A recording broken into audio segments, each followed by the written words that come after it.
Selamat siang.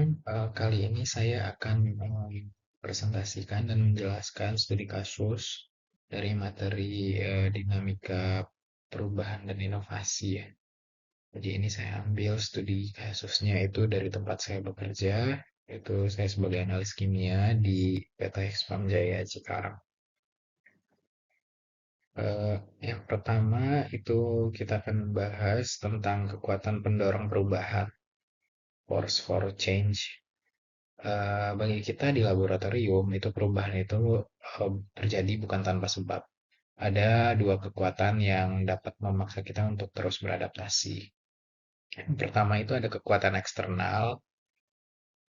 Ini sumbernya itu dari hukum pemerintah atau perubahan teknologi dan kebutuhan konsumen. Jadi hal-hal yang datang dari luar yang tidak bisa kita bendung. Eh, yang saya jalani ketika ada perubahan dari eksternal itu, contohnya ketika ada regulasi baru dari pemerintah atau ada kompendial baru. Saat Pharmacop Indonesia atau USP itu merilis update metode analisa baru untuk bahan baku obat, kita itu wajib mengikuti prosedur yang sudah terbaru itu. Jadi tidak bisa ditawar lagi. Selain itu, changing teknologi itu juga berpengaruh. Eh, Misalnya seperti munculnya instrumen atau alat analisa baru seperti UPLC itu lebih cepat menggantikan HPLC konvensional. Jadi itu memaksa kita juga semua untuk melakukan validasi ulang metode analisa. Nah, yang kedua ini ada kekuatan internal. Ini berasal dari dalam seperti strategi organisasi, peralatan baru, dan sikap karyawan. Di internal ini dorongan terbesar itu datang dari new equipment kita sendiri atau peralatan baru. Contohnya saat manajemen itu membeli alat di solution tester yang otomatis, yang automatic sampling, itu cara kerja kita itu berubah total. Yang biasanya dari manual sampling ini menjadi otomatis. Ini juga didorong oleh new organizational strategi dari Expam Jaya yang mengejar efisiensi cost per test ya. Jadi sehingga kami itu dituntut untuk meminimalkan penggunaan reagen kimia yang mahal. Nah, selanjutnya ini ada eh, tiga tipe perubahan. Jadi merespon dari dorongan regulasi dan teknologi tadi, ini bentuk perubahan yang mungkin alami yang terjadi di laboratorium tempat saya bekerja. Yang pertama ini ada dari teknologi. Contohnya itu seperti adopsi peralatan baru, otomatisasi, dan komputerisasi. Perubahan yang paling drastis itu ada pada komputerisasi ya. Dulu kita itu mencatat data itu semuanya pada buku tulis manual atau logbook. Sekarang adanya LIMS atau Laboratory Information Management System dan software instrumen yang terintegrasi atau seperti Empower dan Lab Solution, semua data itu langsung masuk ke server.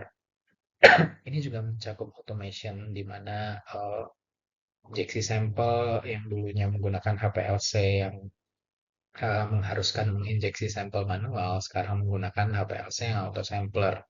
Menggantikan peran kita itu menyuntikkan sampel satu persatu, sehingga kita bisa mengerjakan pekerjaan yang lain sambil mesin itu berjalan. Yang kedua di sini ada people atau orang, orangnya sendiri. Ini mengubah sikap, ekspektasi, dan perilaku tenaga kerja. Realita yang saya alami itu perubahan teknologi menuntut perubahan attitude dan behavior, sikap dan perilaku kita. Jadi isu terbesar yang saat ini ada di tempat saya bekerja itu adalah data integrity. Jadi manajemen itu mengubah pola pikir kita dari sekedar dapat hasil yang masuk syarat itu menjadi dapat hasil yang jujur, tertelusur, dan aman. Jadi sekarang jauh lebih waspada dan disiplin terhadap audit trail komputer daripada sebelumnya. Selanjutnya ada structure. eh, Secara struktur, sekarang ada pemisahan yang jelas dari antara tim analis rutin dan analis metode validasi. Jadi ini membuat alur kerja kita tuh lebih fokus. Setiap minggunya atasan itu sudah membagi jadwal masing-masing dari analis. Jadi si A ini misalnya menjadi analis rutin, mengerjakan sampel-sampel rutin, dan si B ini mengerjakan sampel-sampel validasi.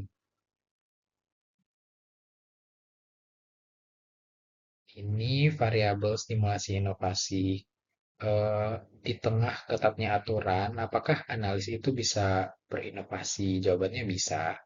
Ini adalah variabel-variabel yang mendukung kami. Yang pertama itu ada human resource variable. Eh, Perusahaan itu punya high commitment to training. Jadi kita itu secara rutin dikirim training eksternal atau perusahaan sengaja mendatangkan vendor alat untuk kita semua belajar teknik analisis terbaru atau perawatan instrumen itu sendiri. Jadi ilmu ini menjadi bahan bakar inovasi kita untuk mengusulkan metode yang baru supaya lebih ringkas atau hemat pelarut dan lain sebagainya. Yang kedua ada struktural variabel. Jadi kita merasakan high inter-unit communication. Jadi antara bagian QC dan bagian R&D. Saat R&D ini mengembangkan obat baru, mereka itu berdiskusi dengan kami tentang metode analisanya.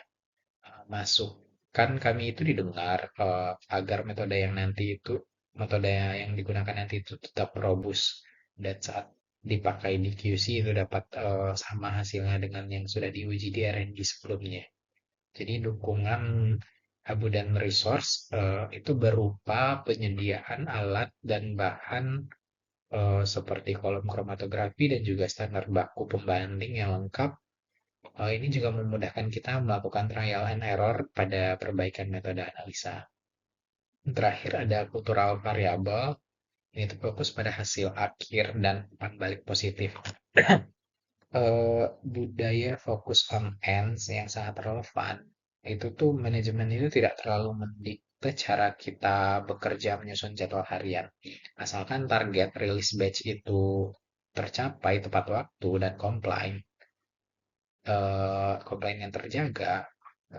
Selain itu, positive feedback diberikan jika kita itu berhasil menemukan anomali pada sampel sebelum produk dikemas, atau ini sering terjadi di departemen produksi. Akan diberikan penghargaan kepada operator produksi yang bisa mendeteksi anomali atau abnormalitas pada produk yang sedang mereka jalankan.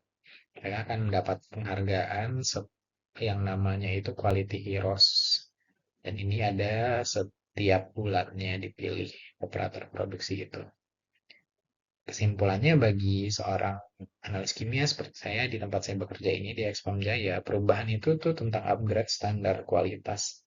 Dan inovasi adalah tentang menemukan cara paling efisien untuk menjaga standar tersebut supaya tetap tinggi. Sekian, terima kasih.